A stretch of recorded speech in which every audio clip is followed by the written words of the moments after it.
আজকের এই এপিসোডটা শুরু করার আগে একটা খুব গুরুত্বপূর্ণ কথা আপনাদের সাথে আমি শেয়ার করছি। সেটা হলো, আমি বেশ অনেক দিন থেকেই দেখছি যে অনেকে আমাকে ইমেল করছেন অথবা আমাদের যে ঘটনাগুলো যায় সেই ঘটনাতেই আপনারা কমেন্ট করছেন যে অনেক ইউটিউবার এইটা বলেছে, এইটা করেছে। কেউ তার শাশুড়ি মা মারা গেছেন, তার ব্লগ করেছে, বা কেউ কোনো ইউটিউবার এটা বলেছে, এই কথাটা এইভাবে কেন বলেছে।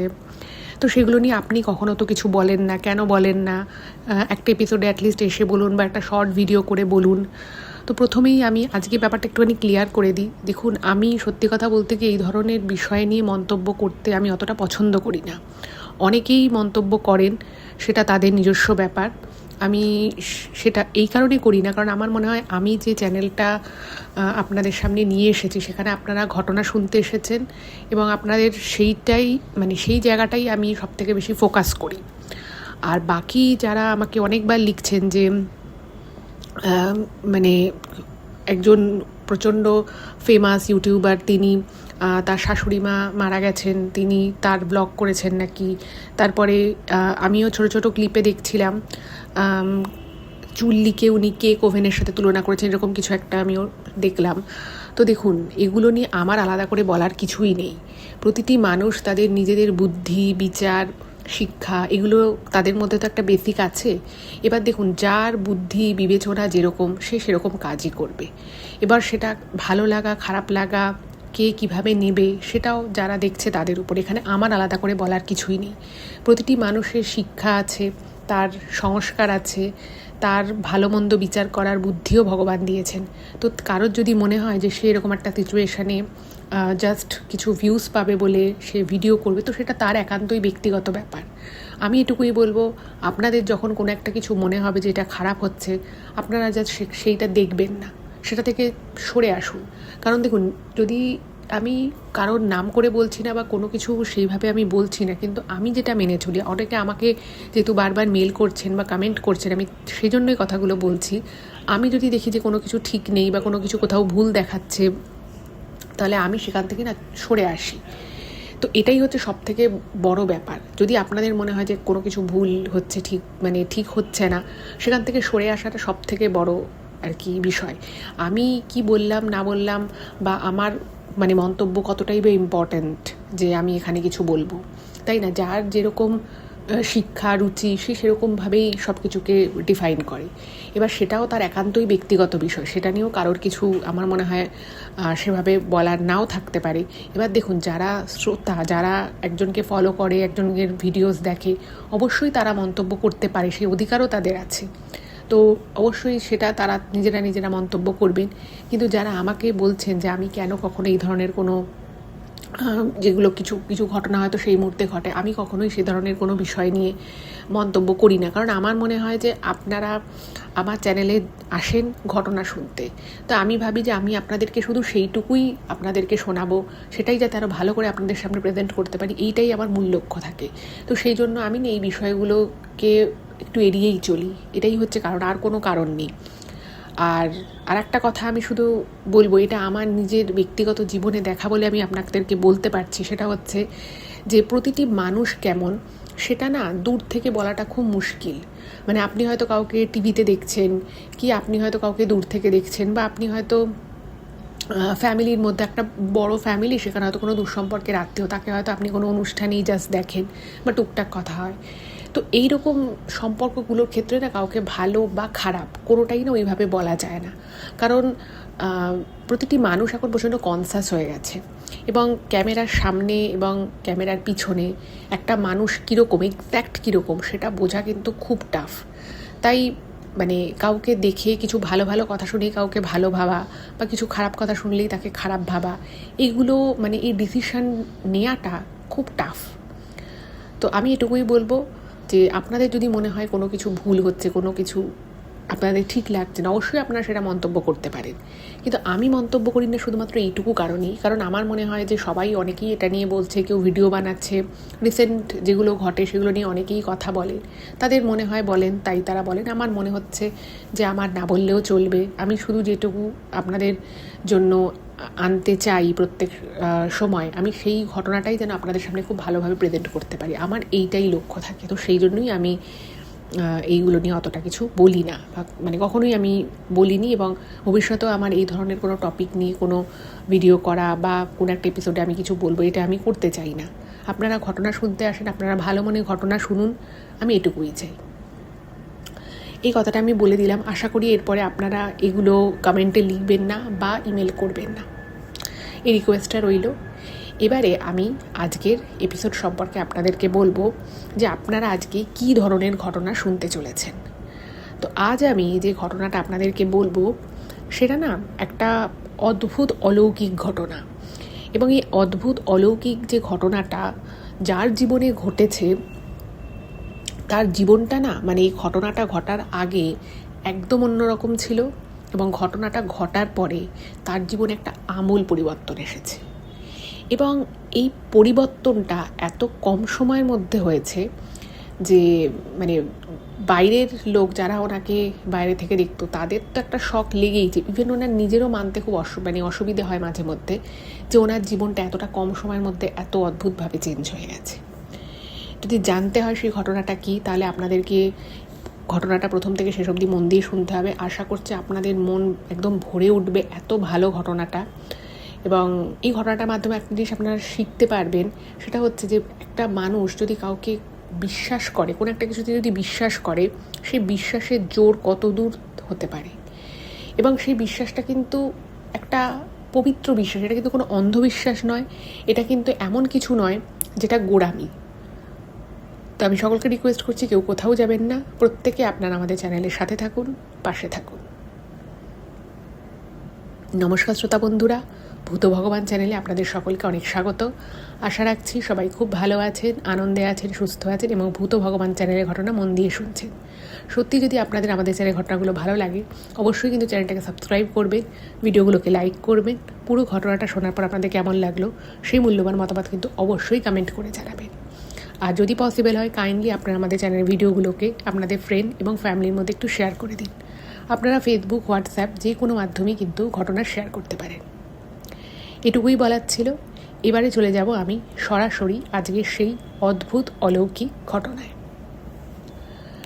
তো এখন আমি যে ঘটনাটা আপনাদেরকে বলবো, সেই ঘটনাটা আমাকে যিনি লিখে পাঠিয়েছেন তার নাম হচ্ছে নবনীতা দত্ত। নবনীতাদি নিজের সম্পর্কে যেটুকু জানিয়েছেন আমি সেটুকু আপনাদেরকে বলে দিই। উনি জানিয়েছেন বর্তমানে ওনার বয়স হচ্ছে 41, এবং উনি একটি প্রাইভেট কোম্পানিতে চাকরি করেন। বেশ অনেক দিন থেকেই চাকরিটা করছেন উনি, এবং এটুকু উনি বলেছেন যে উনি যতটা খারাপ ছিলেন বর্তমানে উনি ততটাই ভালো আছেন। এবার এই যতটা খারাপটা হচ্ছে ঠিক কতটা খারাপ সেটা আমি আগে আপনাদেরকে বলবো, এবং তারপরে আমি আপনাদেরকে বলবো যে কিভাবে সেই অত্যন্ত খারাপ সিচুয়েশান থেকে আজকের ডেটে উনি অত্যন্ত ভালো আছেন, কিভাবে এটা সম্ভব হলো। তো ঘটনাটা বলতে গেলে আমাকে একদম প্রথম থেকে শুরু করতে হবে। তো নবনীতাদি যেটা জানিয়েছেন যে ওনার মানে উনি জন্মানোরও আগে ওনার বাবার বাড়ি আর কি, তারা কিন্তু মানে বলা যেতে পারে একটা ভালো মধ্যবিত্ত ফ্যামিলি ছিল, সংসারে কোনো অভাব ছিল না। ওনার বাবা, ওনার পিসি সবাই কিন্তু মোটামুটি একটা সচ্ছলতার মধ্যেই বড় হয়েছিলেন। যখন নবনীতাদির বাবার বয়স মোটামুটি ওই 23-24 হলো, হঠাৎ করেই একদিন ওনাদের বাড়িতে কেউ আসে। মানে একজন হয় না যে আগেকার দিনে যেটা হতো যে কেউ হয়তো কারোর বাড়িতে চেনা পরিচিত আত্মীয় স্বজন এসেছে, বা তার বাড়িতে হয়তো তার কোনো আত্মীয় এসেছে দূরসম্পর্কের, তো সেও তার সাথে হয়তো সে আত্মীয়ের বাড়ি ঘুরতে চলে যেত। তো এরকমই নবনীতাদিদের বাবার বাড়িতেও একজন এরকম ঘুরতে এসেছিল। তো সামহাউ তার হয়তো কোনো একটা কিছু পছন্দ হয়নি, এবং সেটা নিয়ে কিছু কথা ওঠে। এবং তাদের মধ্যে একজন ভদ্রমহিলা ছিলেন, তিনি কোনো একটা কিছু মানে ওই বাড়িতে তার খাওয়া দাওয়া, তাকে আদর আপ্যায়ন, সেটা তার খুব একটা ভালো লাগেনি বা পছন্দ হয়নি, এরকম কিছু একটা হয়। যেহেতু এটা অনেক দিন আগেকার ঘটনা, এক্স্যাক্ট কারণটা সেটা নবনীতাদি নিজেও জানে না। তো খুব অশান্তি হয় আর কি, এবং সে আত্মীয়রা মানে বেশ মনক্ষুণ্ণ হয়ে ওই বাড়ি থেকে চলে যায়। এর কিছুদিন পর থেকেই ওনাদের পরিবারে একটা অদ্ভুত রকমের ক্রাইসিস আসা শুরু হয়। হঠাৎ করেই যেটা হয় যে আগেকার দিনে দেখবেন, এখনও গ্রামের দিকে দেখা যায়, সেটা হচ্ছে ধানের গোলা থাকে। হঠাৎই একদিন হালকা বৃষ্টি শুরু হয় বিকেলের দিকে, এবং বৃষ্টি শুরু হতে হতে বজ্রবিদ্যুৎ শুরু হয়, এবং সেই বজ্রবিদ্যুৎ সহ বৃষ্টি হতে হতে এত জোরে একটা বাজ পড়ে যে ওনাদের যে ওই ধানের গোলা ছিল সেই ধানের গোলাতে আগুন লেগে যায়। এবং সেই আগুন খুব বিশাল বড় আগুন লেগেছিল তা নয়, যেহেতু বৃষ্টিও পড়ছিল, আগুন খুব বেশি জোরালো হয়নি, কিন্তু মানে গোলার ভিতরে ওনাদের যা যা শস্য ছিল সব পুড়ে যায়। এবং এই ধানের গোলা পুড়ে যাওয়া, এটা কিন্তু গ্রাম বাংলার দিকে অ্যাটলিস্ট সেই সময় প্রচণ্ড অশুভ মানা হতো। এবার সবাই বলছে যে বাবা, এত বড় একটা দুর্ঘটনা ঘটলো, এরকম একটা ব্যাপার হলো, কিন্তু সবাই আবার এটাও ভাবে যে সবাই প্রাণে বেঁচে গেছে, কারোর কোনো কিছু শারীরিক ক্ষতি হয়নি, এটাও তো অনেক বড় একটা আশীর্বাদ। তো এরপর থেকে নবনীতাদিদের বাবার বাড়িতে না একটা অদ্ভুত রকমের অভাব চলে আসে। সব দিক থেকেই খারাপ হচ্ছে। ধান চাষ, মানে ওনাদের যে চাষবাস হতো সেই চাষবাসের জমি শুকিয়ে গেল, পরের বছর খরা হলো, প্রচুর ধার দেনা হয়ে গেল। মানে বলা যেতে পারে একটা সচ্ছল পরিবার একদম হতদরিদ্র পরিবারে আস্তে আস্তে রূপান্তরিত হলো। ওনার বাবার 2 বোন ছিল, তো সেই 2 বোনের বিয়ে দিতে গিয়ে প্রচুর জমি জায়গা জিনিসপত্র সব বিক্রি করে দিতে হলো, এবং এরকমভাবে আস্তে আস্তে বিষয় সম্পত্তি অনেকটাই আর কি বিক্রিবাট্টা হয়ে গেল। এদিকে নবনীতাদির বাবা কাজের চেষ্টা করতে থাকে, সংসারে এত অভাব, কাজের চেষ্টা তো করতেই হবে। তো উনি কাজ করা শুরু করলেন, কিন্তু সেখানেও না খুব একটা ভালো যে টাকা পয়সা উনি রোজগার করতে পারছিলেন তা কিন্তু একদমই নয়। এবং এইটাই কিন্তু শুরু হলো মানে অভাবের দিন। যাই হোক, এইভাবে কিছুদিন চললো, সংসারে একটা টানাপোড়েন শুরু হলো। এরপরে নবনীতাদির বাবার মানে অদ্ভুতভাবেই উনি একবার একটা আত্মীয়ের বাড়ি গিয়েছিলেন, এবং সেখানে একটা পরিবারে একটা মেয়ের বিয়ে হচ্ছিল। কিন্তু সেইখানে মানে সেই পরিবারটাও হতদরিদ্র পরিবার, এবং বিয়ের সমস্ত তারা অনেক কষ্ট করে আয়োজন করে, কিন্তু পণের দাবি মতো টাকা না পাওয়ায় যে বর ছিল সে বিয়ে করতে এসেও কিন্তু সে বিয়ে না করে চলে যায়। মানে বর পক্ষ বরকে নিয়ে চলে যায়, যেহেতু তারা তাদের দাবি মতো পণের টাকা পায়নি। এবার একটা হতদরিদ্র পরিবারের মেয়ে, তার মানে মেয়েকে তাও অনেক কষ্টে সৃষ্টে কিছু কিছু জিনিসপত্র দিয়েছে, 2-4টে সোনার জিনিসও দিয়েছে। এত কিছু করে সে না টাকাটা জোগাড় করতে পারেনি, কারণ গয়নাও দিতে বলেছে, টাকাও দিতে বলেছে। এবং মেয়ের বাড়ির লোক ভেবেছিল যে বিয়ে করতে এসে কি আর বিয়ে না করে চলে যাবে, হয়তো মেয়েটাকে পরে 2টো কথা শোনাবে, কিন্তু সংসারে রেখে দেবে। বাট এগুলো আগেকার দিনে অনেক ক্ষেত্রেই হতো, যে পণের টাকা না পেলে বিয়ে না করে বর উঠিয়ে নিয়ে চলে যেত, মেয়েটির বদনাম হতো, লগ্নভ্রষ্টা হতো, এরকম অনেক কিছু তো হতো। তো সেইখানে ওই সেম জিনিসটা হয়, এবং তখন এই দিদির বাবাকেই সবাই বলে যে মেয়েটা তো লগ্নভ্রষ্টা হবে, আর এই পরিবার হতদরিদ্র পরিবার, এদের পক্ষে মেয়েকে এখন মানে এই ছাদনাতলা অবধি এনে এখন মেয়েকে যদি ঘরে তোলে, পুরো পরিবারটাকে এক ঘরে করে দেবে। তো তুমি যদি মেয়েটিকে বিয়ে করে উদ্ধার করো তাহলে খুব ভালো হয়। তো ওনার বাড়ির লোক গেছিল, তো তখন এইভাবেই কিন্তু এই দিদির মা বাবার বিয়ে হয়ে গেল। ওই ছাদনাতলাতেই মানে ওনার বাবার সাথে ওনার মায়ের বিয়ে হলো। এবার বিয়ে করে তো নিয়ে এলো, সংসারে অভাব তো সেই আছেই, যে অভাবের সংসার সেই অভাবেই চলছে, দিন চলছে। এবং আস্তে আস্তে সময় এগোতে লাগলো, এবং বিয়ের 1.5 বছর পরে দিদি জন্মালো। এবার দিদি জন্মানোর পরে পরিবারে অভাব থাকলেও বেশ তারা খুশি হয় যে একটা পরিবারে ছোট্ট একটা বাচ্চা হয়েছে। ওনার বাবা মা দুজনেই যথেষ্ট যত্ন করে ওনাকে কিন্তু মানুষ করেছে, এবং যতটা পেরেছে স্বাচ্ছন্দ্য যতটা দেয়া যায় ওইটুকু সামান্য টাকা পয়সা, ওইটুকু সামান্য সাধ্যের মধ্যে ওনাকে কিন্তু সেভাবেই আস্তে আস্তে বড় করে তোলে। এইবারে নবনীতাদির বয়স যখন 15-16, সেই সময় আবারও ওনাদের পরিবারে একটা বিশাল বড় ধাক্কা এলো। সেটা হচ্ছে যে ওনার বাবা প্রচণ্ড পরিশ্রম করতেন সংসারে 2 পয়সা ইনকাম করার জন্য। তো সেই সব করতে করতে উনি ওনার নিজের শরীরের দিকে একদম খেয়াল দিতেন না। প্রচুর কাজ করতেন, বাট নিজের শরীরের যত্ন করা সেটা উনি চেয়েও করতে পারতেন না। ফলস্বরূপ যেটা হলো, উনি কিন্তু খুব অসুস্থ হয়ে পড়লেন। এবং ওনার বাবাকে সুস্থ করার জন্য ওনাদের যেটুকু যা সঞ্চয় হয়েছিল সেই সমস্ত টাকা পয়সা বেরিয়ে যায় এবং ওনার বাবা আলটিমেটলি সুস্থ হন, কিন্তু আগের মতো আর অতটা কাজ করতে পারতেন না। সেই সময় দাঁড়িয়ে নবনীতাদি ছোট ছোট বাচ্চাদেরকে পড়াতেন এবং বুঝতেই পারছেন যে সেই সময় ছোট বাচ্চাদেরকে পড়িয়ে সেরকম খুব একটা টাকা পয়সা তো ইনকাম করা যেত না, খুব সামান্য কিছু টাকাই আসতো। এবং নবনীতাদির মা খুব কষ্ট করে কিছুদিন সংসারটা টানলেন।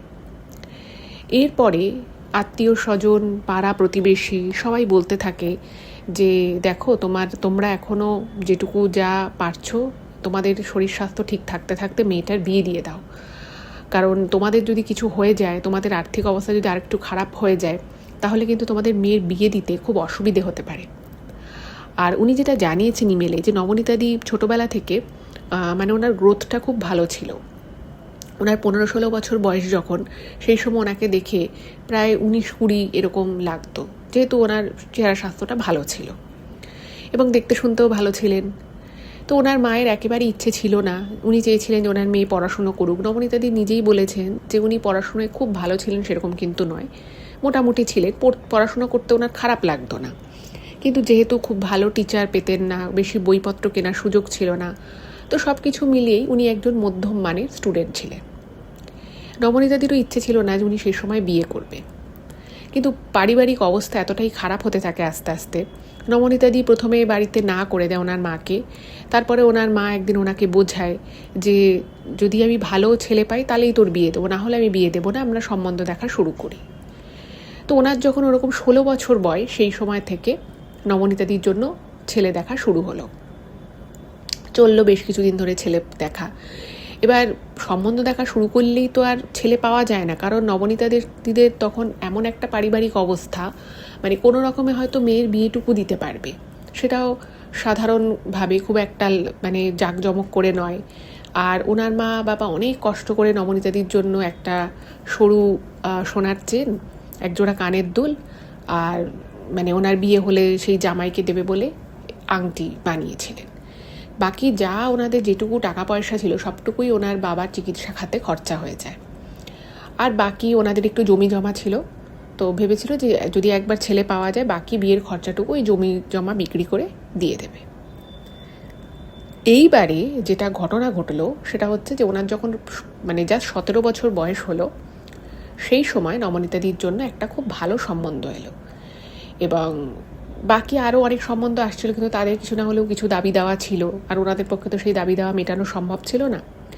কিন্তু এইবারে যে ছেলেটির সম্বন্ধ এলো, তারা কিন্তু খুব ভালো, মানে ফ্যামিলিটা ভীষণ ভালো, জয়েন্ট ফ্যামিলি, আর প্রত্যেকেই বেশ শিক্ষিত। ওরা একটা শুধু ভালো মেয়ে চাইছিল, যে একটা ভালো ঘরোয়া মেয়ে হবে, যে সংসারে সবার সাথে একটু মিলেমিশে থাকবে, হাসি খুশিভাবে থাকবে, দ্যাটস ইট। তো নবনীতাদিকে যখন একবার ওরা দেখে, ওদের খুব পছন্দ হয়ে যায় এবং পুরো মানে ওনার যে হাজব্যান্ড, হবু হাজব্যান্ড ছিল, তার বাড়ির লোক সবার খুব পছন্দ হয় এবং নবনীতাদির মা বাবা বলে দেয় যে আমরা এর থেকে বেশি কিছু দিতে পারবো না, আমাদের এইটুকুই ক্ষমতা। তো ওরা বলে আমাদের কোনো অসুবিধে নেই, আপনারা যেটুকু পারেন, যেভাবে পারেন সেভাবে করবেন, আমরা আমাদের মতো করে ভালো করে বৌভাতের অনুষ্ঠান করব। তো নবনীতাদির খুব সাধারণভাবেই বিয়েটা হয়ে গেল এবং ওনার যখন এই ছেলেটির সাথে বিয়ে হয়, তখন ওনাদের আত্মীয় স্বজন, পাড়া প্রতিবেশী সবাই খুব অবাক হয়ে যায় যে এই রকম একটা বাড়িতে, মানে ওনাদের তো অবস্থা খুবই আর কি ফিনান্সিয়াল দিক থেকে খুবই খারাপ ছিল, তো সেই বাড়ির মেয়ের এত বড় বাড়িতে বিয়ে হচ্ছে এবং ওনার যখন বরযাত্রী আসে বিয়েতে, সবাই ভারী ভারী সোনার গয়না পরেছে, ওনাকে আশীর্বাদ করে বড় সাতনড়ি হার দিয়েছে। এই সমস্ত দেখে তো পাড়া প্রতিবেশী, আত্মীয় স্বজন সবার মুখে ওই একটাই কথা, যে মেয়েটার ভাগ্য খুলে গেল, এত বড় বাড়িতে বিয়ে হচ্ছে। খুব সুন্দরভাবে বিয়ে থা হয়ে যায়। এইবারে নবনীতাদি যখন শ্বশুর বাড়িতে এলেন বিয়ে করে, তখন ওনার না খুব ভালো লাগলো, মানে প্রথম 1-2 দিনেই ওনার শ্বশুর বাড়ি, তার লোকজন সবাইকে এত পছন্দ হয়ে গেল, সবাইকে এত আপন মনে হলো যে মানে উনিও আর কি মনে মনে ভাবছিলেন যে আমার জীবনে এত আনন্দ, এত খুশি, সবাই ওনাকে খুব আদর করছে, ভালোবেসে গিফট দিচ্ছে, গয়না দিচ্ছে, বাড়িতে কোনো অভাব নেই, মানে যে যত ইচ্ছে রান্না হচ্ছে, খাওয়া দাওয়া হচ্ছে। এবং উনি যেটা জানিয়েছেন যে ওনার বিয়ের পরের প্রথম 4 মাস ভীষণ ভালো কাটে। মানে এত মানে ঐশ্বর্য, এত সম্পত্তি, এগুলো উনি দেখছেন, অবাক হয়ে যাচ্ছেন। এবং মানে উনি জীবনে যেটুকু চেয়েছিলেন তার থেকে অনেক অনেক বেশি মনে হলো যেন উনি পেয়ে গেছেন। তো 4টে মাস ওনার খুব ভালো কাটে। হঠাৎই একদিন সকালবেলা, মানে এমনিতে তো উনি সকাল সকালই ঘুম থেকে উঠতেন,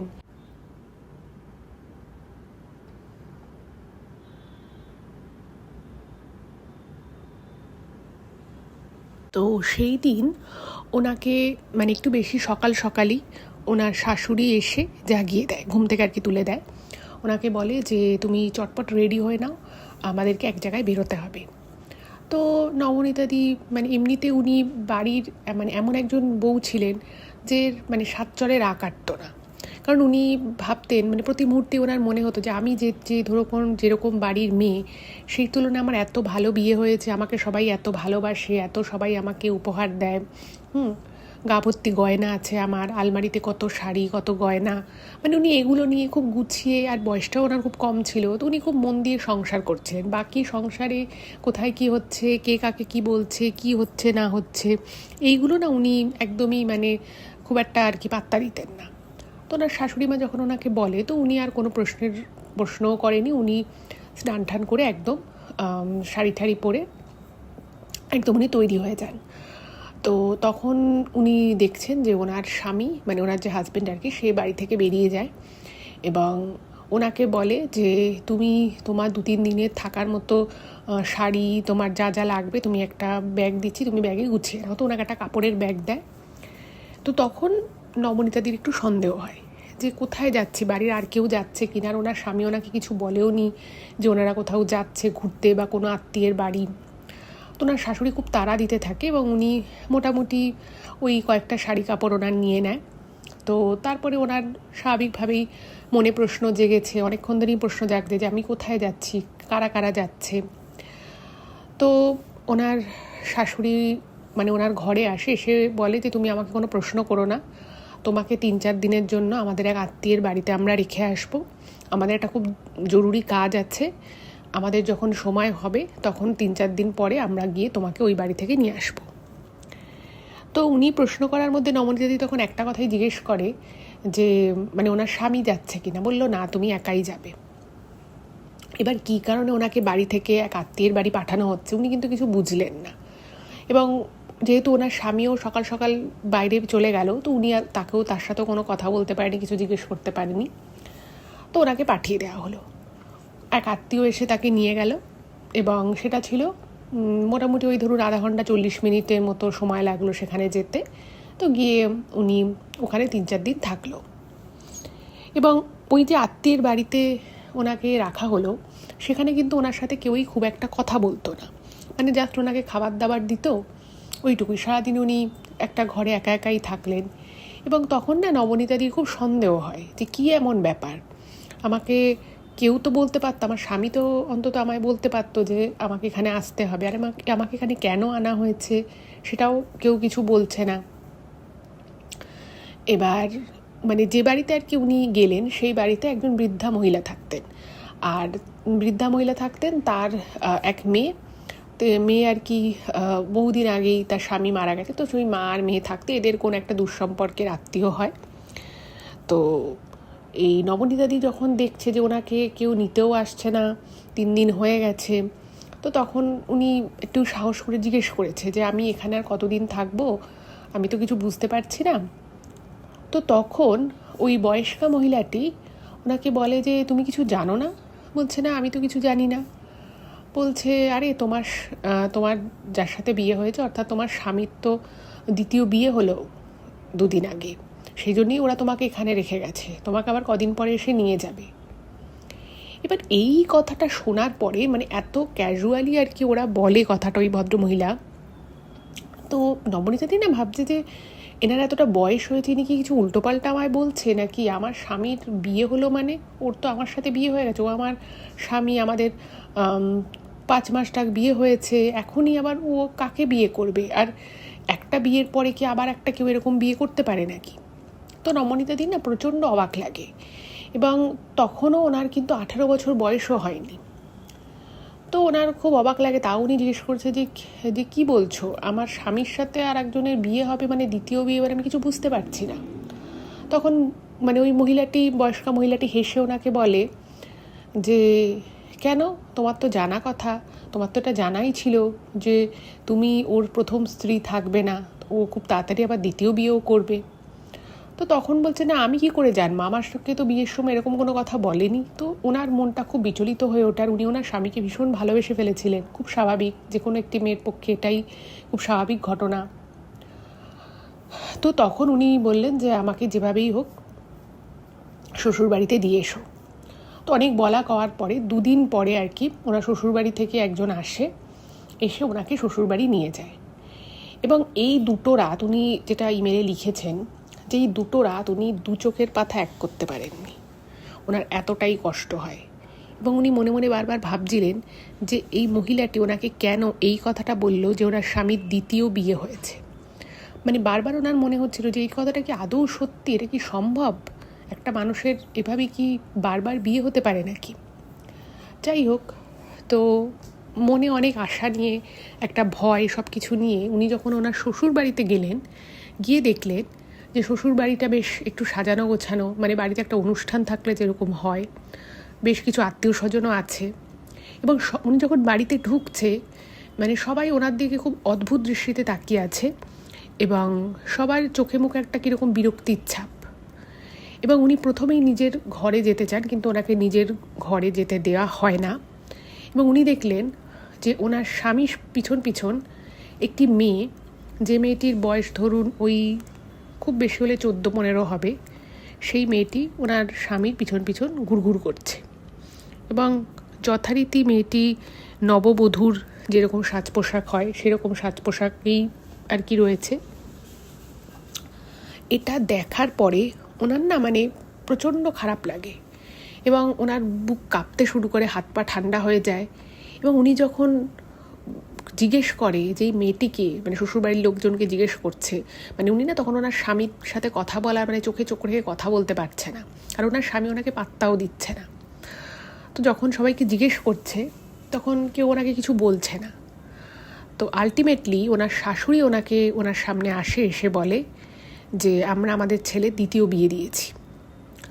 তো তখন ওর তো ভীষণ, মানে ওনার খুব খারাপ লাগে, এবং উনি স্বাভাবিকভাবেই জিজ্ঞেস করেছে এসবের মানে কি, তাহলে আপনারা যদি আপনাদের ছেলের দ্বিতীয় বিয়ে দেবেন বিয়ের 5 মাসের মাথায়, আমি কি এমন অন্যায় করলাম, এবং যদি আপনারা আমাকে পছন্দই ছিল না, তাহলে আপনারা আমার সাথে বিয়ে দিয়েছিলেন কেন, আপনারা তো সব জেনে শুনেই বিয়েটা দিয়েছিলেন।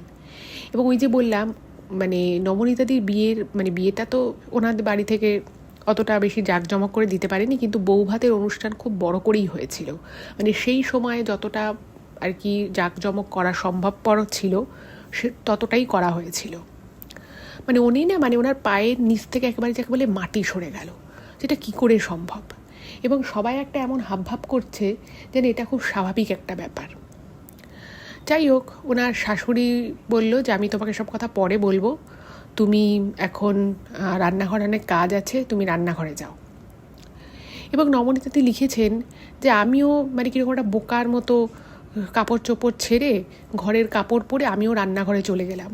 এবং রান্নাঘরে গিয়ে উনি দেখছেন প্রচুর প্রচুর আর কি রান্নাবান্নার জোগাড় হচ্ছে, মাছ মাংস এসেছে, রান্না হবে, এবং উনি নিজে হাতে সব রান্নাগুলো করেনও।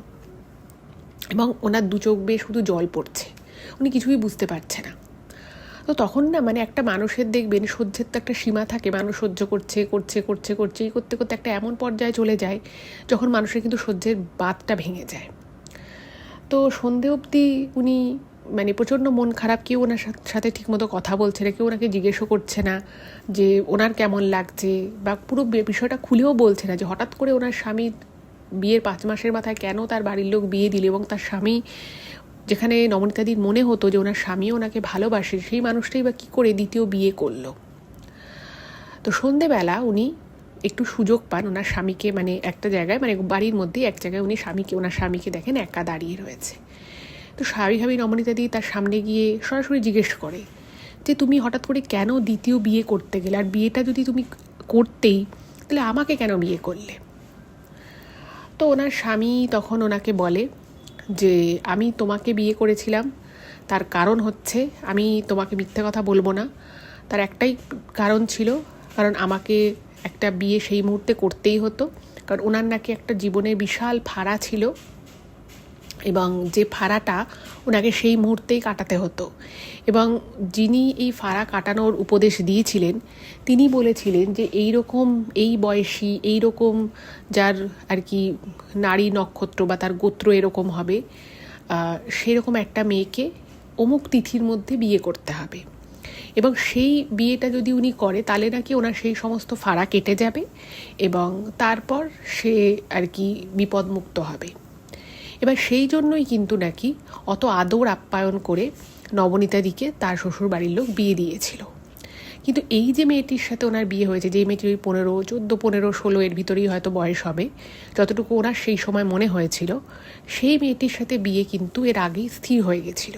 মানে এই বিয়েটা হওয়ার আগে, রমণীতাদির সাথে বিয়ে হওয়ার আগে এর সাথে বিয়েটা স্থির হয়েছিল। কারণ হচ্ছে এই মেয়েটির বাবা ছিলেন স্বর্ণ ব্যবসায়ী, সোনার মানে ব্যবসা রয়েছে, বিশাল বড় লোক। তো যখন এই বিষয়টা জানাজানি হয় তখন কিন্তু মানে মেয়েটির বাড়ির লোককেও এই ছেলেটির বাড়ির লোকেরা, মানে নবনীতাদির স্বামীর বাড়ির লোকেরা বলেছিল যে আমাদের ছেলের একটা এরকম অসুবিধে হয়েছে। তো তখন ওদেরকে বিয়ের কথাটা বলে এবং তারা নাকি রীতিমতো সম্মতিও দেয় যে ঠিক আছে, আপনারা তাহলে এরকম একটা মেয়ে দেখে বিয়ে করিয়ে নিন, কিন্তু সেই বিয়েটা কিন্তু 4-5 মাসের বেশি রাখা যাবে না, তারপরে কিন্তু আপনাদেরকে আমার মেয়ের সাথে বিয়ে দিতে হবে এবং সব কিছু আমরা তাহলে মেনে নেব। এবং সেই মেয়ের পরিবার কিন্তু সবটাই জানতো, জেনে শুনে তারা এই বিয়েটার হয়ে গেছে, 4-5 মাস ওরা সংসার করেছে, তারপরে আবার এদের মেয়েকে এর সাথে বিয়ে দিয়েছে। এবং মেয়ের বাড়ির লোকও এই কারণেই বিয়ে দিয়েছে যেহেতু ছেলের বাড়ির লোক যথেষ্ট অভিজাত ছিল, পয়সাওয়ালা বাড়ি, সব কিছু মিলিয়ে তারা ব্যাপারটা মেনে নিয়েছে।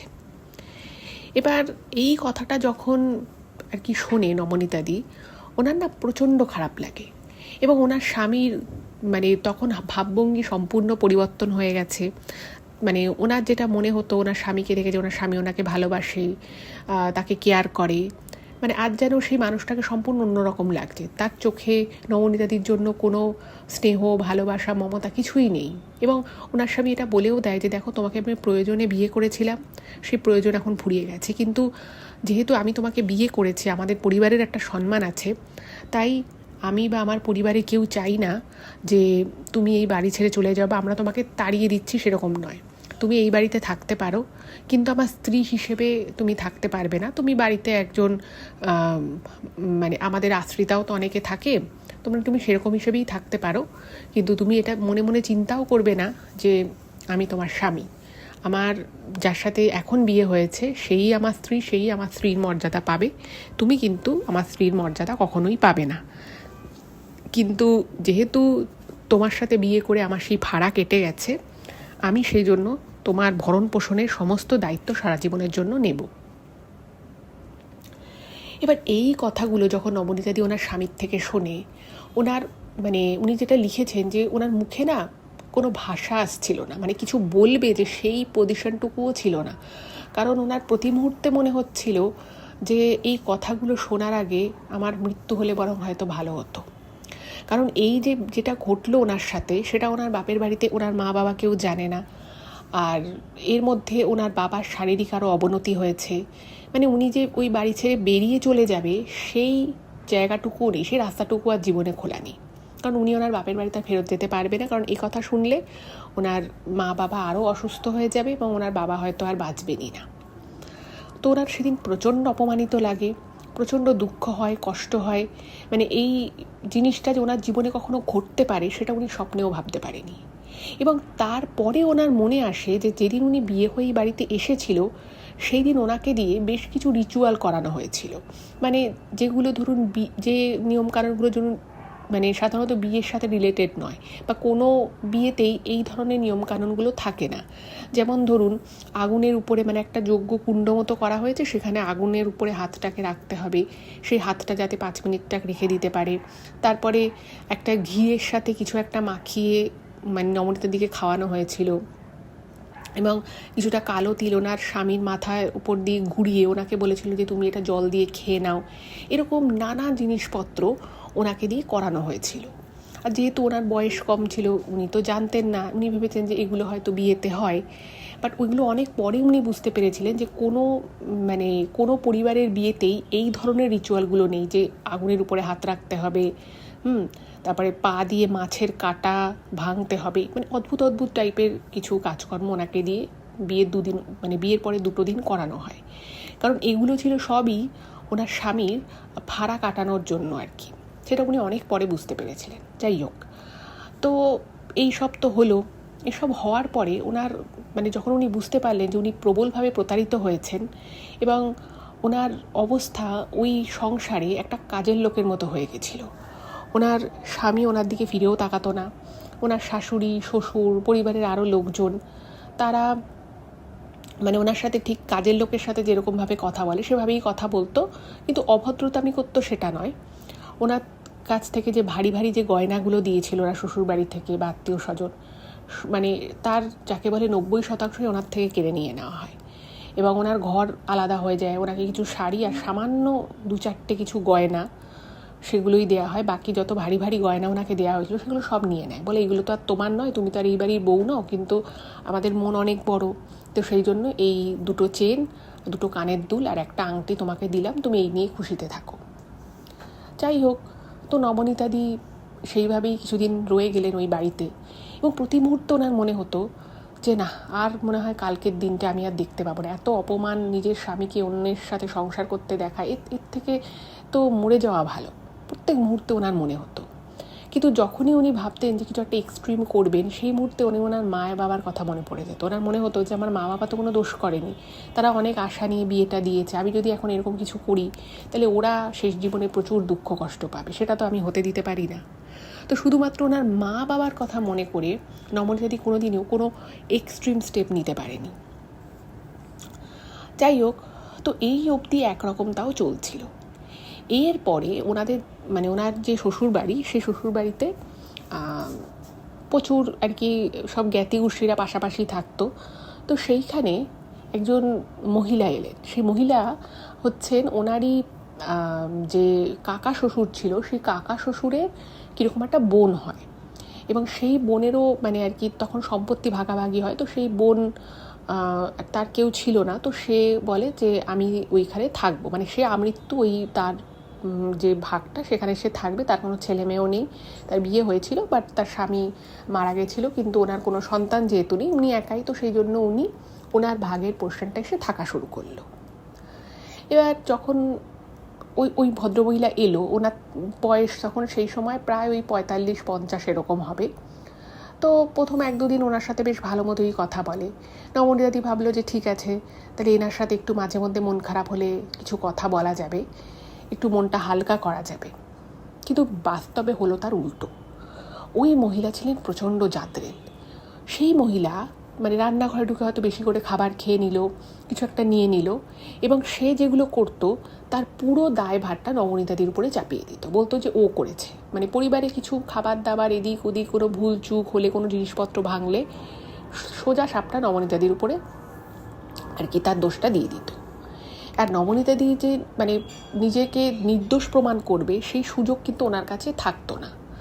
ফলে আস্তে আস্তে নবনীতাদি শ্বশুরবাড়িতে যেটুকু একটা জায়গা ছিল সেই জায়গাটাও আস্তে আস্তে কিন্তু খারাপ হতে লাগলো এবং প্রতিনিয়ত নবনীতাদিকে কিন্তু অশান্তির সম্মুখীন হতে হতো।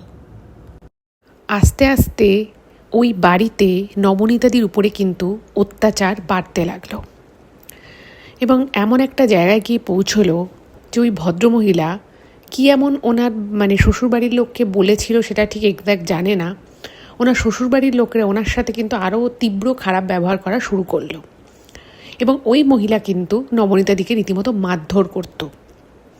ভাবুন, ওই মহিলা নিজে ওই পরিবারের আত্মীয় হয়ে এই বাড়িতে ঢোকে এবং ঢোকার পরে সমস্ত সত্যিটা জানার পরেও সে কিন্তু নবনীতাদির সাথে যেচে পড়ে খারাপ ব্যবহার করা শুরু করে এবং তারপরে মারধর করা।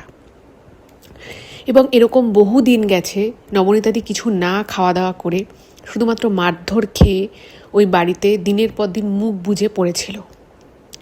তো এরকমই একটা দিন যেদিন নবনীতাদি মন ভীষণ খারাপ, ওই ভদ্রমহিলা আর কি যে বয়স্ক ছিল, তেমন মানে বলা যেতে পারে প্রায় ওনার মায়ের বয়সী, সেই মহিলা ওনার উপর একটা মিথ্যে অ্যালিগেশন দেয় কিছু একটা চুরি করার, এবং ওনাকে রীতিমতো মহিলাটি মারধরও করে। ওনার শ্বশুরি মানে শ্বশুর শাশুড়ি সবাই কিন্তু নবনীতাদির সাথে খুব দুর্ব্যবহার করে। এবং সেই দিনই নবনীতাদি জানতে পারে যে ওনার স্বামী তার দ্বিতীয় স্ত্রীকে নিয়ে কোথাও ঘুরতে যাবে এবং ওরা খুব আনন্দে আছে, খুব ভালো আছে। এবং এগুলো দেখে শুনে প্রচণ্ড মন খারাপ হয়ে যায়, এবং তখন নবনীতাদি বুঝতে পারছে না যে কী করবে। তো সেই সময় ওই বাড়িতে একজন কাজ করতো, সে মানে বহু বছর ধরে ওই বাড়িতে কাজ করছে। তো সেই মানে তারও অনেক বয়স হয়ে গেছে ভদ্রমহিলার। তো সেই ভদ্রমহিলা নবনীতাদিকে দেখে বলে যে তোকে তো অনেক দিন থেকেই দেখছি, তোকে একটা কথা বলি শোন। তো নবনীতাদি বলছে বলো, কি বলবে।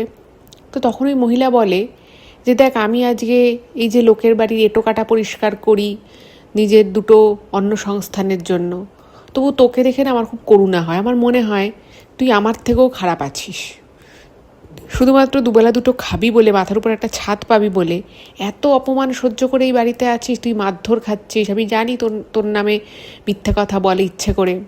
তোকে আজ না হোক কাল হয়তো তোকে এই বাড়ি ছেড়ে চলেই যেতে হবে, নাহলে তুই এভাবেই একদিন মরে যাবি। তোর লজ্জা করে না, তুই এখনও এই বাড়িতে পড়ে আছিস, এরকম করে আর কি বলে। এবং এগুলো শোনার পরে নবনীতাদি সত্যি মনে হয় যে একটা মানে বয়স্ক মহিলা যে সত্যি মানে বাড়িতে একজনের বাড়িতে এসে সে বাড়িতে বাসন পরিষ্কার করে, ঘর ঝাড় দেয়, সেও আমাকে এত বড় একটা দামি কথা বললো, এত বড় একটা কথা বললো, অথচ আমি এমন একজন মানুষ যার সত্যিকারেরই কোনো মান সম্মান বলে কিছু নেই, আমি এখনও এই বাড়িতে পড়ে রয়েছি শুধুমাত্র আমার বাপের বাড়ি আমাকে ফেরত নেবে না বলে। তো তখন নবনীতাদি ভাবলো না, আমি আর এই বাড়িতে থাকবো না। তো তারপরে কাউকে কিছু জানানোরও প্রয়োজনই, কারণ কেউ ওনাকে জানতেও চায় না যে নবনীতাদি আদৌ বাড়িতে আছে কি নেই। বরং যদি ওরা জানতে পারে যে উনি বাড়ি থেকে ছেড়ে বেরিয়ে গেছে, সবাই খুশিই হবে। তো নবনীতাদি যাই হোক নিজের 2-4টে শাড়ি, জামা কাপড় আর যেটুকু যা ছিল সেগুলো নিয়ে পরের দিন ভোরবেলায় বাড়ি থেকে বেরিয়ে যায়। এবার বেরিয়ে আর যাবে কোথায়, গেছে বাপের বাড়িতে। এবং ততদিনে নবনীতাদির বাবার অবস্থা ভীষণ খারাপ, মানে শারীরিক অবস্থা ভীষণ খারাপ। উনি মানে একদম বেডরিডেন হয়ে গেছে পুরো বিছানায়। ওনার মা অনেক কষ্ট করে মানে যে যা হোক করে টানছে, দুবেলা দুটো অন্ন সংস্থান করছে। এবার নবনীতাদি যখন ওখানে গিয়ে উঠলো, উনি মানে এতটাই খারাপ অবস্থা উনি পরিবারে দেখছে, মানে ওনাদের যে বাড়ি, সেই বাড়িও প্রায় ভগ্নপ্রায় অবস্থা। ওনার মা অনেক কষ্ট করে দুবেলার খাবার জোগাড় করে, ওনার বাবার জন্য ওষুধের পয়সা জোগাড় করে। তো এগুলো দেখে নবনীতাদি ভাবছে যে আমি আমার দুঃখ কষ্টের কথা কি বলবো, আমি কী করে বলবো যে আমি সব কিছু ছেড়ে ছুড়ে চলে এসেছি। তো যাই হোক, ওনার মা কিছুটা তো জানতোই, ওনার মা বুঝতে পেরেছিল যে নবনীতাদির সাথে কি হয়েছে বা ব্যাপারটা কি। তো উনি দেখলো যে ওনার মা না আর ওনাকে সেভাবে কিছু বলছে না, বা সেভাবে আর কথাও বলছে না। কারণ উনি বুঝে গেছে যে মেয়ে হয়তো এবার থেকে এখানেই থাকবে। উনি খুব একটা খুশি তো হননি, বা এটাও ওনাকে বলেনি যে ভালো করেছিস চলে এসে ওই বাড়িতে তোকে থাকতে হবে, ওনাকে সেরকম কিছুই বলেনি। যাই হোক, আত্মীয় স্বজন, পাড়া প্রতিবেশী সবাই নবনীতাদিকে জিজ্ঞেস করে যে কি তোর চোখ মুখের এরকম অবস্থা কেন, তোর মানে ওই যে মারধর করতো সেই জন্য হাত পায়ে দাগ পড়ে গেছিল। তো সবাই বুঝতেই পারে, এবং তার সাথে সাথে নবনীতাদিও একটা জিনিস বুঝতে পারে যে ওনারই যে খারাপ অবস্থা সেটা দেখে সবার ওনার প্রতি খুব করুণা হচ্ছে, কিন্তু কেউ একবারও সাহায্যের কথা বলছে না।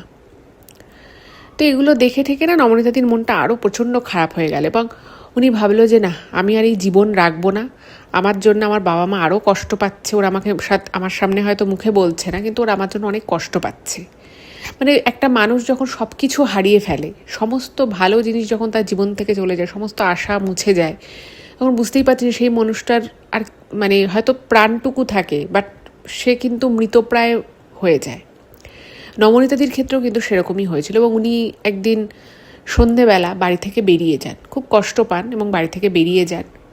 এবং বেরিয়ে যাওয়ার আগে উনি ওনার মাকে রীতিমতো বলে বেরিয়েছিলেন যে মা, আমি আমার জীবনের তো আর কিছু ভালো হলো না, আমার জন্য তোমাদের এত কষ্ট, এত দুঃখ, আমি হয়তো আর ফিরবো না, কিন্তু যদি ফিরি আমি তোমাদেরকে আর কোনো কষ্ট দেবো না, এটুকু আমি তোমাকে বলতে পারি। তো তখন ওনার মা ওনাকে একটা অদ্ভুত কথা বলে উনি ভেবেছিলেন যে উনি যখন এই কথাটা বলবে, নমনীতাদি যেটা লিখেছে ইমেলে, যে এই কথাটা যখন উনি বলে তখন উনি ভেবেছিলেন ওনার মা হয়তো খুব কান্নাকাটি করবে, উনি যেটা বলতে চেয়েছে সেটার মানেটা হয়তো বুঝে যাবে যে আমার মেয়ে কিছু খারাপ কিছু ঘটিয়ে ফেলবে না তো, সে তার জীবনটাকে নষ্ট করে ফেলবে না তো। সেটা নমনীতাদি ভেবেছিল, বাট বাস্তবে একদম অন্য কিছু হলো। নমনীতাদির মা হঠাৎ করে বলল যে হ্যাঁ, তুই এই বাড়িতে আর থাকিস না, তুই এখান থেকে বেরিয়ে যা এবং তোর জীবনে যেটা হওয়ার সেটাই হবে।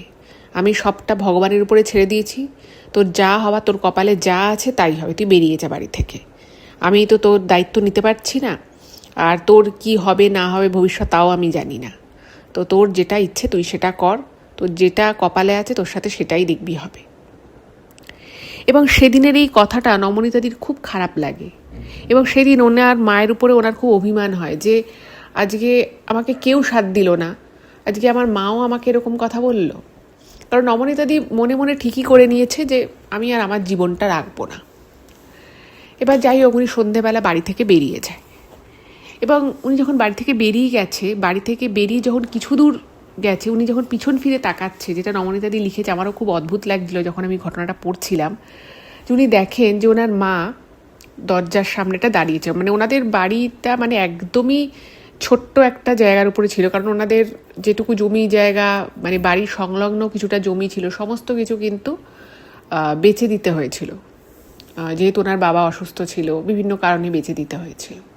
তো এক চিলতে ঘর, সেই ঘর থেকেও বর্ষায় জল পড়ে। যাই হোক, ওনার মা দাঁড়িয়েছিল, এবং তখন ওনার এতটা খারাপ লাগে যে আমি মায়ের উপর আমার এত অভিমান হলো, কিন্তু মা কিন্তু দরজার সামনে দাঁড়িয়ে রয়েছে, দেখছে হয়তো যে আমি কোথায় যাচ্ছি, কত দূর যাচ্ছি। তো ওনার সেই সময় খুব ইচ্ছে করছিল যে ছুটে গিয়ে উনি ওনার ঘরে ঢুকে যেত, ওনার মায়ের কাছে চলে যেতে, কিন্তু ওনার মনটা চাইল না। যাই হোক, তো এই মানে ভগ্ন হৃদয় নিয়েই নমনীতাদি সন্ধ্যের পরে বেরিয়ে পড়লেন। এবার ওনার বাড়ি থেকে বেশ 15 মিনিট হাঁটলে স্টেশন। তো উনি স্টেশনে পৌঁছলেন, তখন উনি জানেন না উনি কী করবে। তো ওনার মনে হলো যে আমি যদি এখন এই যে স্টেশন আমি এসেছি, সামনে রেল লাইন রয়েছে, মানে এখানে যদি আমি নিজের জীবনটা দিয়ে দিই তাহলে কী বা এসে যাবে। যাই হোক, তো দেখুন, এগুলো ভাবনা চিন্তা করা যতটা সহজ, এগুলো মানে এই ধরনের নিষ্পত্রকে এক্সিকিউট করতে কিন্তু খুব মানে মনের প্রচুর জোর লাগে। স্বাভাবিকভাবেই নমনীতাদির বয়স অনেক কম ছিল, জীবনে অনেক আশা ছিল, বিয়ে করে উনি খুব খুশি হয়েছিলেন। তো সেই আশা ভরসা ভালো লাগার জায়গা যখন ভেঙে যায় তখন সবারই খারাপ লাগে, কিন্তু এরকম একটা ডিসিশন তো কেউই নিতে চায় না। তো যাই হোক, এসব ভাবতে ভাবতে একটা ট্রেন চলে আসে, এবং নমনীতাদির কী মনে হলো, নমনীতাদি ট্রেনে চেপে পড়ল। ট্রেনে চাপার পরে উনি না মানে ফট করে দেখলো যে ট্রেনটা মোটামুটি ফাঁকাই, এবং ওনার এটুকু মনে আছে যে উনি যে ট্রেনটায় চেপেছিল সেই ট্রেনটা হাওড়া স্টেশন যাচ্ছিল, ঠিক আছে। তো উনি ফট করে দেখলেন যে একটা ছেলেটির বয়স হবে 25-26 এরকম হবে, এরকম বয়সী একটি ছেলে স্টেশনের সামনে, মানে স্টেশনের সামনেটা সে ছিল, মানে প্ল্যাটফর্মও ছেলেটা ছিল, আবার ওই ট্রেনেই উঠেছে, এবং খালি মনে হচ্ছে নমনীতাদির যেন ওই ছেলেটা ওনার দিকে তাকিয়ে রয়েছে। এবার নমনীতাদি প্ল্যান করছিল যে যখন ট্রেনটা চলবে তখনই উনি এরকম কোনো একটা দুর্ঘটনা ঘটিয়ে ফেলবে, ট্রেন থেকে ঝাঁপ দিয়ে কোনো একটা দুর্ঘটনা ঘটিয়ে ফেলবে, নিজের জীবনটা আর উনি রাখবেন না। বাট যখনই উনি ভাবছেন যে এবারেই এই সময় ট্রেনটা ফাঁকা আছে, এই যে এখন একটা প্ল্যাটফর্ম ছেড়ে গেছে, এই একটা স্টেশন থেকে অন্য স্টেশনে আসতে একটু সময় লাগবে, এই সময় আমি কাজটা করব। আচ্ছা, এখানে বলে রাখি, নমনীতাদির কাছে কিন্তু একটা টাকা পয়সাও ছিল, উনি 1 টাকা নিয়েও বাড়ি থেকে বেরোননি, জাস্ট মানে 1 কাপড়ে উনি বেরিয়ে গেছে, কারণ ওনার নিজের জীবন মানে উনি যে নিজের জীবনটাকে আর রাখবেন না সেটা উনি নিজে ঠিক করে নিয়েছিলেন। যাই হোক, তো উনি কিন্তু কোনো টিকিটও কাটেনি, কিছুই না। তো তারপর উনি ভাবছেন যে আরে ইনি কি টিকিট চেক করে, তাহলে আমার কাছে কেন আসছে না, আমি তাহলে সত্যি কথা বলে দেবো যে আমার কাছে টিকিট নেই। যাই হোক, তো যতবারই উনি অ্যাটেম্প নিচ্ছেন, মানে মনে মনে ভাবছে যে এবার আমি এটা করবো, ততবারই উনি দেখছেন যে ওই ছেলেটা ওনার দিকে একদৃশ্যে তাকিয়ে আছে। যাই হোক, এই করতে করতে উনি একদম হাওড়া স্টেশনে পৌঁছে গেলেন। এবার হাওড়া স্টেশন পৌঁছে যাওয়ার পরে উনি মানে প্রচণ্ড ভিড়, আর হাওড়া স্টেশনেই প্রথম উনি একা এসছেন। এর আগে মানে বেশি সময় উনি আসেন উনি, তো জীবন উনি প্রথমবার একা হাওড়া স্টেশনে এলেন। তো দেখছে স্টেশনে বেশ ভিড়। এবার স্টেশন দিয়ে বেরিয়ে কোন দিকে যেতে হয় না যেতে হয়, কারণ ওনার কাছে তো কোনো ডেস্টিনেশন, উনি তো কোনো গন্তব্যহীনভাবে বাড়ি থেকে বেরিয়েছে। তো যাই হোক, তো উনি মানে ভাবলেন যে আমি স্টেশন থেকে বেরিয়ে যাব। এবার বেরিয়ে কোথায় যাবে, কোন দিক থেকে বেরোনো যায়, অত বড় একটা স্টেশন। তো উনি অবভিয়াসলি ওখানে হারিয়ে যায়। তো সেই করতে করতে যেটা হলো, নবনীতাদি মানে একটা অন্য দিকের প্ল্যাটফর্মে চলে গেল, যেই প্ল্যাটফর্ম থেকে সেই সময় দূরপাল্লার ট্রেন ছাড়ছিল। তখন উনি তো আর কোনোদিনও দূরপাল্লার ট্রেনে চড়েননি, শুধু নীল রঙের ট্রেন, এটাই ওনার মনে ছিল। এবং একটা সময় দেখছে যে মানে প্রচণ্ড ভিড়, মানে জেনারেল কামরায়, যেগুলো রিজার্ভেশন থাকে না, জেনারেল কামরা যেগুলো হয় সেখানে তো প্রচুর ভিড় হয়। তো উনি ওখানটা দাঁড়িয়েছিল এবং ট্রেনটা যেই মুহূর্তে ছাড়বে এত ভিড় আসে পিছন থেকে, মানে উনি যেখানটা দাঁড়িয়েছিলেন সেই পিছন থেকে এতটা ভিড় আসে যে ওনাকে ঠেলে নিয়ে লোকজন একদম ট্রেনে উঠে গেছে এবং ট্রেনটা ছেড়ে দিয়েছে। এবার নবনীতাদি ভাবছে যে আমি মানে মানে নবনীতাদি নিজেকে ওখান থেকে বার করার, ভিড় থেকে বার করার চেষ্টা করছিল, বাট উনি পারেনি। আর উনি তো বুঝতেও পারেনি তখন যে ওই মানে এই লোকগুলো ওই ট্রেনেই উঠবে বলে এরকম ভিড়, একটা মারামারি লাফালাফি হচ্ছে। যাই হোক, উনি উঠে গেছে, প্রচণ্ড ভিড় ট্রেনে। এবার বুঝতে পারছে না কী করবে। যাই হোক, তো এমন সময় হঠাৎ করেই মানে যখন অনেকক্ষণ হয়ে গেছে, বেশ 1-1.5 ঘন্টা হয়ে গেছে ওরকম ভিড়ের মধ্যে উনি দাঁড়িয়ে রয়েছে, আরও প্রচুর লোকজন দাঁড়িয়ে রয়েছে, হঠাৎ করেই দেখে ওই ছেলেটা, যেই ছেলেটাকে উনি ওই প্ল্যাটফর্মে দেখেছিল, ট্রেনে দেখেছিল, সেই ছেলেটা ওই কম্পার্টমেন্টে ওই দূরপাল্লার ট্রেনে উঠেছে এবং নবনীতাদিকে একটা মানে বসার জন্য একটা সিট দেয়, মানে ট্রেনের মধ্যে বসার জন্য বলে যে আপনি এখানে বসতে পারেন। তো নবনীতাদি ওখানে বসেন। এবার উনি যেটা লিখেছে যে ওনার প্রচণ্ড অ্যাকচুয়ালি খিদে পেয়েছিল। উনি সকালবেলা সেই খেয়েছে, দুপুরবেলা বাড়িতে ভাত হয়েছিল, উনি খায়ওনি। এবার রাত হয়ে গেছে, অনেক রাত, এবার খিদে পেয়েছে ওনার। তো সেটা তার বলতে পারছে না কাউকে, আর ওনার কাছে কোনো টাকা পয়সা নেই, কিচ্ছু নেই। তো ছেলেটাই হঠাৎ করে ওনাকে একটা বিস্কুটের প্যাকেট দেয়, বলে যে আপনি এই বিস্কুটের প্যাকেটে বিস্কুট আছে, আপনি খান। এবং শুধু বিস্কুট দেয় না, ওনাকে একটা জলের বোতলও দেয়। এবং নবনীতাদি লিখেছে আমি জানি না আমার এত খিদে পেয়েছিল, আমি ছেলেটা কিছু জিজ্ঞেসও করিনি, আমি ওই প্যাকেটটা নিয়ে খুলে মানে জাস্ট মুহূর্তের মধ্যে প্যাকেটটা শেষ করে ফেলি এবং জলটা ঢকঢক করে খেয়ে নিই। এবং এরপরে ছেলেটাকে আর উনি ওই কম্পার্টমেন্টে দেখে না। মোটামুটি ওনার মনে আছে, মানে ট্রেনটার কী ট্রেন ছিল ওনার কিছু মনে নেই। এবং অদ্ভুতভাবে ওই কম্পার্টমেন্টে কিন্তু টিকিট পরীক্ষক উঠেছিল, বাট ওনার কাছে কোনোভাবে টিকিটটা চাইতে পারেনি, মানে কোনো না কোনোভাবে মিস হয়ে গেছে। এবার ওনার মনে আছে পরের দিন উনি একটা স্টেশনে নামে, যে স্টেশনটার মানে উনি এর আগে কোনদিন নামই শোনেনি, সেটা হচ্ছে লখনৌ। আপনারা জানেন লখনৌ, তো উত্তরপ্রদেশের লখনৌতে উনি নেমে পড়েন। সেটাও ওনার মনে হলো যে এত লোক নামছে, ঠিক আছে আমিও নেমে পড়ি। পুরোটাই আর কি এখনও অবধি যা যা ওনার সাথে জীবনে ঘটছে উনি কিছুই বুঝতে পারছেন না যে অ্যাকচুয়ালি কী ঘটছে। এবার লখনৌ যখন নামলেন, উনি দেখছেন যে সবাই অন্য ভাষায় কথা বলছে, মানে হিন্দিতে কথা বলছে, আর উনি হিন্দি সেরকম একটা বোঝে না। এবার উনি কী করবে? তো লখনৌ বিশাল বড় স্টেশন, তো উনি স্টেশনের বাইরে মানে স্টেশন থেকে জাস্ট কোনো রকমে বেরিয়ে কিছু ভিক্ষুক ছিল, তো সেই ভিক্ষুকের আশেপাশে এসে উনি দাঁড়িয়ে পড়েন, কারণ উনি বুঝতে পারছেন না কী করবে। সামনে দিয়ে গাড়ি যাচ্ছে, সবাই হিন্দিতে কথা বলছে, এবং উনি না তখন পুরো ভ্যাবাচাকা খেয়ে গেছে যে আমি কি ভেবেছিলাম আর আমার সাথে কি হচ্ছে, এবার আমি কি করবো, আমি কোথায় চলে এলাম। মানে শুধু নামটা জানছে লখনৌ, ব্যাস ওইটুকুই, আর কিচ্ছু উনি জানেন না, ওনার কোনো নলেজও নেই।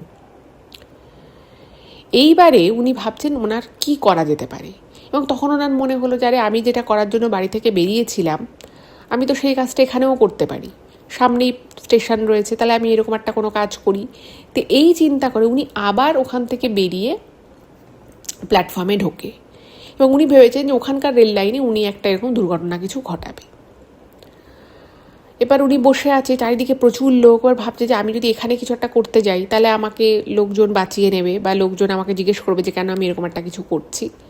তো উনি না প্রচণ্ড কাঁদছে, খিদে পেয়েছে, কি করবে বুঝতে পারছে না, মনে প্রচণ্ড দুঃখ হচ্ছে, কষ্ট হচ্ছে, তো সব মিলে উনি হাউ হাউ করে কাঁদছে। তো এমন সময় ওখান দিয়ে দুটো মহিলা যাচ্ছিল, একজন মহিলার বয়স হবে ওই 60 ঊর্ধ্ব, আর একজন মহিলা হবে এরকম 40-42 এরকম বয়স। তো মানে যাচ্ছে এবং ওনাকে আর কি একটুখানি টোকা দিয়েছে যে এই মেয়েটা এত কাঁদছে কেন। তো ওদের হাতে বড় বড় ব্যাগ রয়েছে। তো নবনীতা দিদি তো কিছু বুঝতে পারছে না, হিন্দিতে জিজ্ঞেস করছে, মানে বুঝতে পারছে যে কেন কাঁদছে বা কিছু এরকমই কিছু হয়তো একটা বলার চেষ্টা করছে, বাট নবনীতা দিদি তো বাংলা ছাড়া আর কিছু জানে না, তো বাংলায় টুকটুক করে কিছু একটা বলেছে। তো তখন নবনীতা দিকে ওই যে বয়স্কা মহিলাটি ছিল সে হাত ধরে তোলে।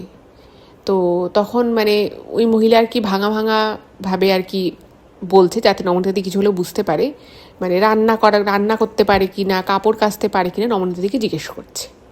তো নবনীতা দি বলেছে হ্যাঁ, মানে যতটুকু আর কি ইশারায় বুঝতে পেরেছে, বলেছে হ্যাঁ আমি এগুলো পারি। তো তখন ওকে বলছে যে তুমি আমাদের সাথে চলো, মানে ইশারায় বলছে, কারণ নবনীতা দি তো হিন্দি বুঝতে পারছে না। তো যেটা দাঁড়ায় ব্যাপারটা সেটা হচ্ছে ওই দুটো মহিলা নবনীতা দিকে নিয়ে চলে আসে এবং ওদের ট্রেন ছিল, ওরা টিকিট কাউন্টারে গিয়ে ওনার জন্য একটা টিকিট কাটে এবং ওনাকে ওরা আর অ্যাকচুয়ালি মহিলা দুটোর বাড়ি ছিল হচ্ছে গুজরাটে, আর ওরা ছিল সম্পর্কে মা মেয়ে। তো ওইখানে যখন যায় ওনার বাড়িতে দিয়েছে বিশাল বড় লোক বাড়ি, বিশাল বড় লোক ওরা। আর নবনীতাদিকে ওই মহিলাটি আর কি বলে যে আমার মা তো একা থাকে, আমরা মাঝে মধ্যে আসা যাওয়া করি, তো মায়ের এরকম 24 ঘন্টা দেখার জন্য একটা লোকের দরকার, মানে মোদ্দা কথা ওনাকে কাজ করতে হবে।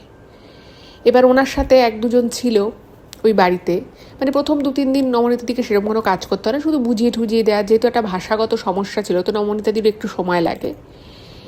এবং নবনীতাদি ভাবছে, মনে মনে ভাবে যে আমি কি করার জন্য বাড়ি থেকে বেরিয়েছি, আমি কোথায় চলে এলাম।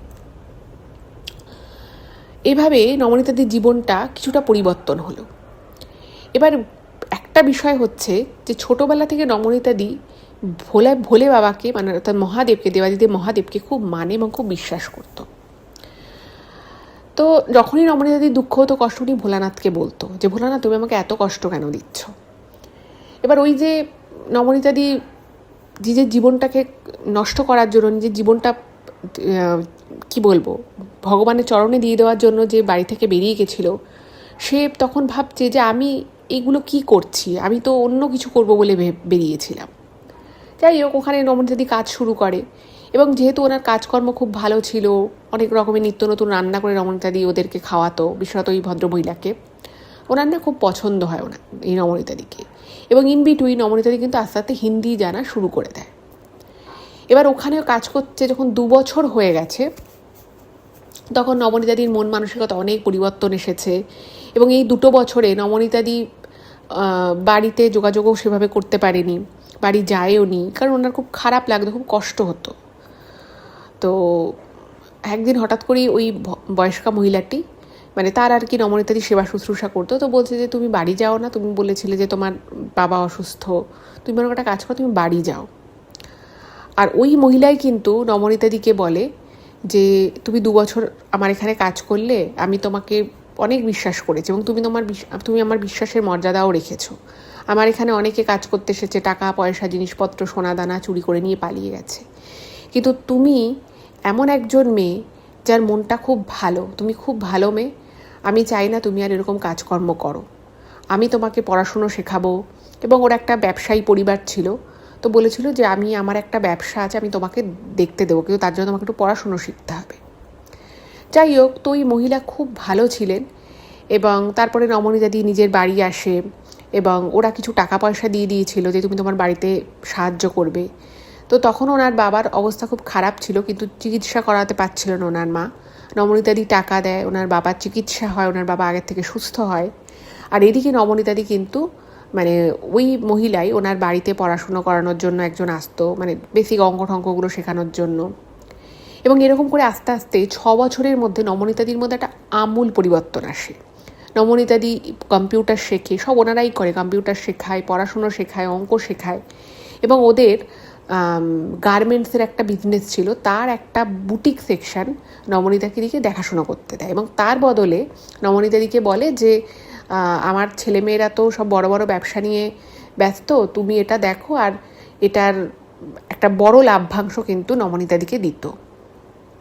এবং এই করে করেই নবনীতাদির জীবনের একটা আমূল পরিবর্তন হয়। যে মানুষ মানে কেউ ওনার সামনে ইংলিশ বললে, নবনীতাদি বলতে যে লিখেছেন ইমেলে যে আমি একটা সময় হাঁ করে তাকিয়ে থাকতাম যে কোনো মানুষ কী করে এত ভালো ইংলিশ বলতে পারে, কিন্তু এখন আমি নিজেই ইংলিশে কথা বলি এবং কম্পিউটার চালাচ্ছি, ব্যবসা দেখছি, মানে এই জিনিসগুলো নবনীতাদির জীবনে যে কোনো দিন আসতে পারে, কোনো দিন যে নবনীতাদি এই জায়গায় জীবনে যেতে পারে, সেটা কিন্তু উনি স্বপ্নেও ভাবতে পারেনি। এবং আরও একটা খুব অদ্ভুত অলৌকিক ঘটনা নবনীতাদির জীবনে ঘটে, যেটা ওনাকে মানে যেটার ব্যাখ্যা উনি আজও পান না। সেটা হচ্ছে যে প্রথম কথা দেখুন, এই মহিলার সাথে দেখা হওয়া এটা একটা বিশাল একটা অলৌকিক বিষয়। এবং আরও বড় বিষয় হচ্ছে যে নবনীতাদির স্বামী, অর্থাৎ এখন যার সাথে নবনীতাদি মানে সুখী দাম্পত্য জীবনে আছে, সেটা হলো যে ওই যে আমি বলেছিলাম যে যেদিন নবনীতাদি বাড়ি থেকে বেরোয়, প্ল্যাটফর্মে আসে, সেখানে একটা ছেলে ছিল এবং পুরো ট্রেনে হাওড়া অবধি আসা সেই পুরো ট্রেনে ওই ছেলেটাকে উনি দেখেছিলেন। এবং সেই ছেলেটির জন্যই কিন্তু নবনীতাদি দুর্ঘটনাটা ঘটাতে পারেনি এবং ভগবান হয়তো সেভাবেই ওনাকে বাঁচিয়ে নিয়েছিল। এবং যখন নবনীতাদির মানে জীবনে অনেক কিছু ঠিকঠাক করে ফেলেছে, তখন ওরাই নবনীতাদির বিয়ের ব্যবস্থা করে। এবং খুব অবাকজনক বিষয় হচ্ছে যে ওই ছেলেটির সাথে, ওই ছেলেটি যে ছেলেটি উনি মানে ওই বহুদিন আগে, বহু বছর আগে দেখেছিল, মানে ওরকম একটা সিচুয়েশনে যেহেতু দেখেছিল নবনীতাদি, ওনার না মানে সেটার মুখটা খুব স্পষ্ট মনে ছিল। তো ওরাই আর কি মানে একটা অনলাইন ম্যাট্রিমোনিয়াল সাইটে নবনীতাদির বিয়ের জন্য ওরা আর কি অ্যাড দেয়। এবং অদ্ভুত মানে বিধাতার লেখা, ভাবুন কি অদ্ভুত ঘটনা ঘটলো, ওই ছেলেটির সাথেই কিন্তু নবনীতাদির বিয়ে হয়। এবং আরও মজার বিষয় হচ্ছে যে ওই ছেলেটির সাথে যখন কথাবার্তার সম্বন্ধের কথা হয়, তখন ওই ছেলেটি কিন্তু এই বিষয়টা মনে রাখেনি যে এরকম একটা মেয়ে ছিল, তাকে সে এত বছর 6 বছর আগে দেখেছিল এবং সে এরকম একটা কিছু করার কথা ভাবছিল, ছেলেটা কিন্তু কিছু মনেই নি। বাট নবনীতাদির কিন্তু প্রথম দেখি চিনে যায় যে এই ছেলেটাই তো সেই ছেলেটা। এবং উনি লিখেছেন বর্তমানে উনি ভীষণ ভালো আছেন এবং ওনার জীবনে আর্থিক উন্নতি বলুন, সব রকমের ভালো উন্নতি, সব কিছু ওনার জীবনে খুব ভালো ঘটছে, আর কখনো কোনো সমস্যা হয়নি। আর ওই ছেলেটি ওনাকে খুব ভালোবাসে। এদিকে উনি যোগাযোগ মানে সেভাবে করেননি, কিন্তু উনি খোঁজ রাখেন যে ওনার সেই প্রথম স্বামী সে কেমন আছে। ওই যে বলে না যে কেউ কাউকে যদি ঠকায়, কেউ যদি পাপ করে, তাকে তার শাস্তি পেতে হয়। ওনার প্রথম যে হাজবেন্ড ছিল তাকেও কিন্তু তার পাপের শাস্তি পেতে হয়েছে। দ্বিতীয় স্ত্রীর সাথে তার একটা সুখী দাম্পত্য ছিল ঠিকই, কিন্তু সেটা খুব বেশি দিন স্থায়ী হয়নি।